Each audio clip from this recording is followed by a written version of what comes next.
welcome back to another episode of What Did You Learn? I am very excited to have here my fellow SNL fan, John Davey, who is the Vice President of Marketing and Technology at Mount Sinai Health System. Welcome, John. It's wonderful to have you. Great to be here. Very excited.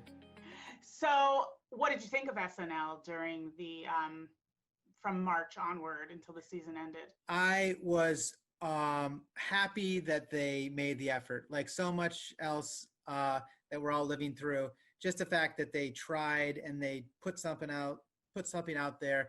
I think I appreciated it. And was it as close to as good? No, but you know, pretty good. Some parts of it were very good. Funny. Yeah, I agree. Some of it was really funny. So yeah, it was just nice that I think it's what you said. Like they understand there's a community of fans out there. And there's a community of people who really rely on them for those laughs. And so I thought that, you know, just the fact that they really tried was even just part of it. It was like, oh, we can look forward to something again instead of feeling like it's Saturday night. Right. So did you do any special cooking, baking, any new hobbies during quarantine? I didn't, but my 12-year-old son did. And he became an expert baker, which made me have to be an expert even more exerciser than before, because he was doing like a dessert a day. Sometimes he was doing contests. He made 2 versions of brownies to see which one was better, A or B. He was doing A/B testing, and that was not. It was delicious, but not very healthy. Right. Exactly. So, yeah. What do you wish you had known? Like if somebody had come to you 6 months ago and said, John, you got to get ready. You're not even going to believe what's about to happen. What do you wish you had known?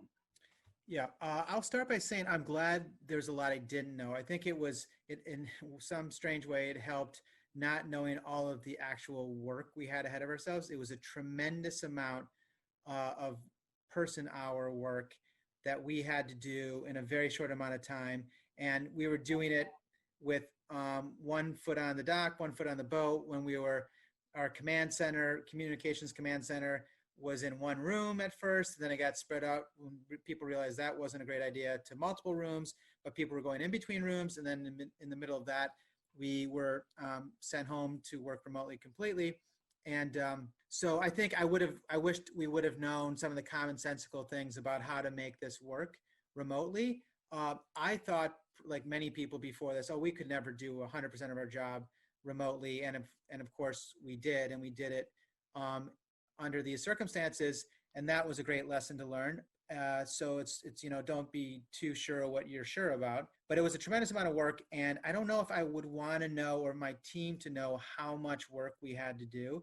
It was, as you said, when the epicenter of the epicenter was on New York City, Mount Sinai was treating more COVID patients than any other hospital system in the world, with the exception of one, Northwell.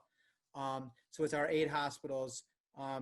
During the peak of it, we had thousands and thousands of patients. We've since then returned more than 10,000 COVID patients back to health. As we're saying, that's for a lot of those people, unfortunately, their lives are not exactly the same as what they were before.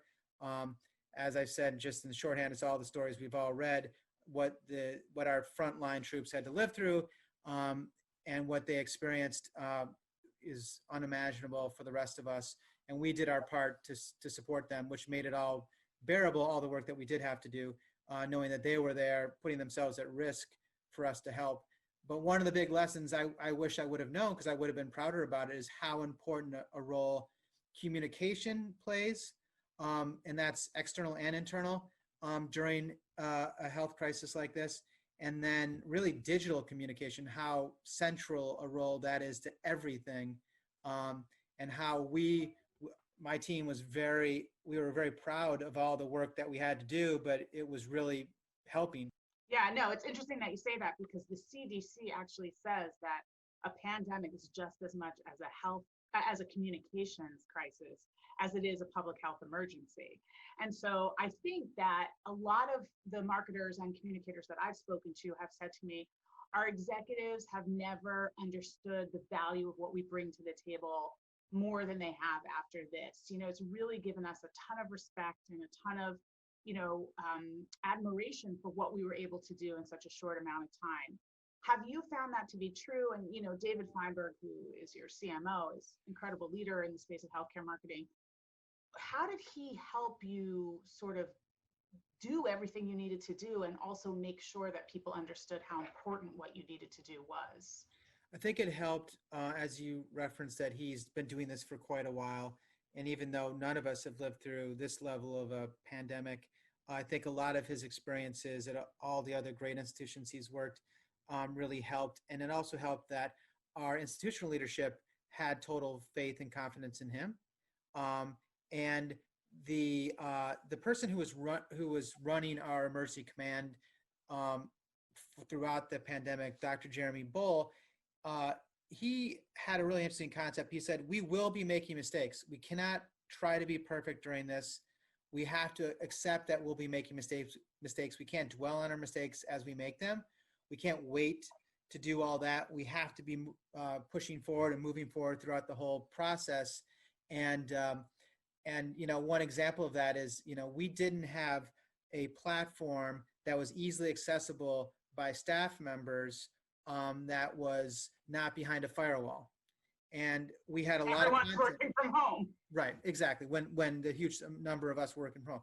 So the first thing we did was we moved all this content to the public, a section of the public facing site.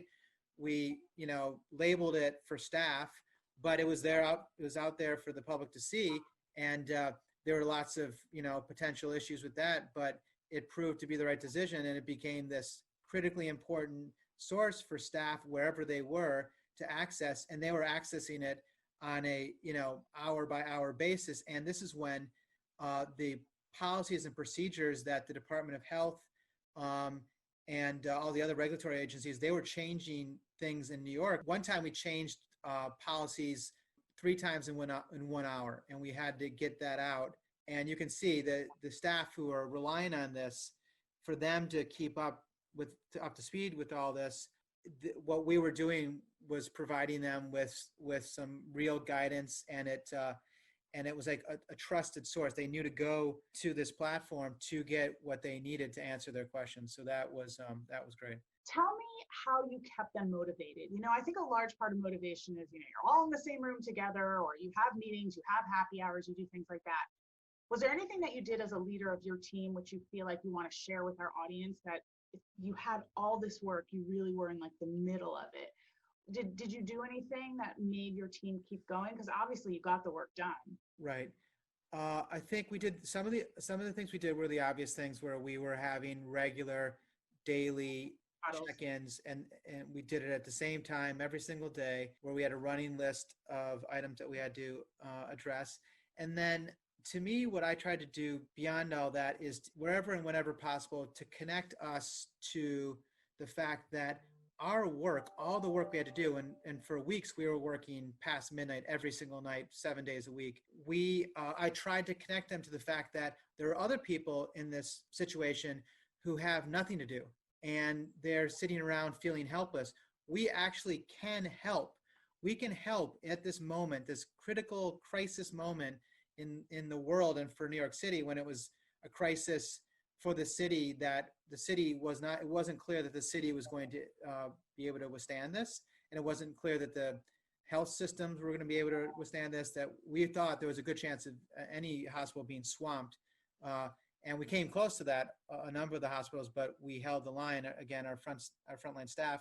And so it was me trying to connect the team and myself to, we have a job to do that can help. We can do something. We're not helpless. There's, the one portion of depression is that you feel helpless and you can do nothing to change your state. We could do something, and we did. And that, I think, it made people feel like they had a small but critically important role to saving the city. Our doctors and nurses saved New York City, and so they, by extension, saved the world, their portion of the world, and we had our part in helping with that. So tell me, you're sitting there, you're almost like at this place where it feels like, okay, things are calming down a little bit, and then Black Lives Matter erupts, and you're in New York City. Yes. What was your reaction to that? It was, it's like a crisis upon a crisis. And you're right, we were not fully finished with the other crisis, which we're still not. But in another way, both crises were not really something that just came out of nowhere. And there were simmering issues for both that had gone unaddressed for so long. And we needed to address both as a health system, as a society, as people, as staff members, as doctors, nurses, and communicators. And so our staff at our 8 hospitals and our 400 plus locations and our medical school of 42,000 people, we have an incredibly diverse, vibrant staff. I think this was an issue of great importance to a huge chunk of our staff and to our leadership. And so it was a second crisis that I think we quickly learned as communicators, at least, that we should be not running away from this. We should be embracing this. Our health system leaders did. We participated in the moments of silence. We went dark for the blackout social media days, and we paused our campaigns as part of some of the Facebook work. I think that was important work that had to be done, and if we could have chosen to do it later, absolutely. What do you feel like is the most important lesson? A couple of things, I think. One, like I said previously, I think it's you have, for me personally, don't be too sure what you're sure of, and that applied for a number of things throughout this. But one, like I mentioned, was, I was sure that we couldn't, as a digital marketing and communications team, we couldn't do everything that we needed to do totally remotely, especially since there's so much interaction normally with our physicians and our researchers and our nurses and social workers, and how important that is, to be close to those stakeholders, because we need to speak for them, to the various audiences. And then obviously technology, that's the good thing about it. And being in digital marketing, everything we're doing is in the cloud now. So we could do it. And we, essentially like many other people, we get on Zoom at 8:30 in the morning, and we get off Zoom at 6 o'clock at night. And so we're still having all those same connections. We learned, for example, we had a tremendous amount of success with social media, where we took our experts who were experts, for instance, in pediatrics, and they were treating more COVID children patients. And so we did a whole series of Facebook Live interviews with experts in different service lines, talking about their service line connected to COVID. And it turned out the world could not consume enough of what we put out. Like, they were gobbling up every single thing we put up. We got over 14 million views in a span of a short amount of time, with 7 million engagement numbers attached to those views. And it was an interesting lesson about finding out what questions, the general audience is asking that aren't being answered, at least not by a trusted brand or a trusted voice. Probably the biggest differentiating factor is cough. Although you can see cough and allergy if patients have asthma or a lot of postnasal drip, a dry cough is one of the key features of COVID-19. So you and I are backstage at SNL in a year from now. Lauren Michaels sees this interview and thinks these are the 2 biggest fans ever. I got to get these guys in here. Definitely going to happen. I know. This sounds very realistic. Yep. Okay. And we're having a drink with one of the cast members. Who would you have a drink with if you could pick anybody? Kate McKinnon, I think. Yeah, me too. Totally. Okay, so we're both with Kate McKinnon. Yes. And Kate McKinnon says to us, so what's the number one thing you took away from this experience as a healthcare marketer that you will never forget and always have as part of your role? I would, if I were talking to Kate McKinnon, I would have passed out already, and then I'd come to, you'd put smelling salts underneath my nose, and then after I came to, if she asked that question, so she's asking, wait, what is the question again from Kate? I'm again so bowled over by I'm speaking to Kate McKinnon. Well, after she does her skit about, going to aliens, to be taken on an alien ship, those best skits. But so she says, what's the one thing you took away that you'll never forget, that you'll always have as part of your method? You're right. And first, that is the best skit she's ever done. And that, even when it's a recurring skit, it's so brilliant, and that she can make any of the hosts that she's doing the skit with crack, I think. And her like evident like glee in it. She just Glee, loves yeah. doing it. And It's so she great. doesn't crack. She doesn't. It's so The one with Ryan Gosling is just That's the best. The aliens returned you all to Earth. Oh, I was carried down gently. He's crying. I think the one thing, Kate, that I learned is that the hardest thing that ever happened to us as a team, that before it, I never thought we could have gotten through it. We got through it.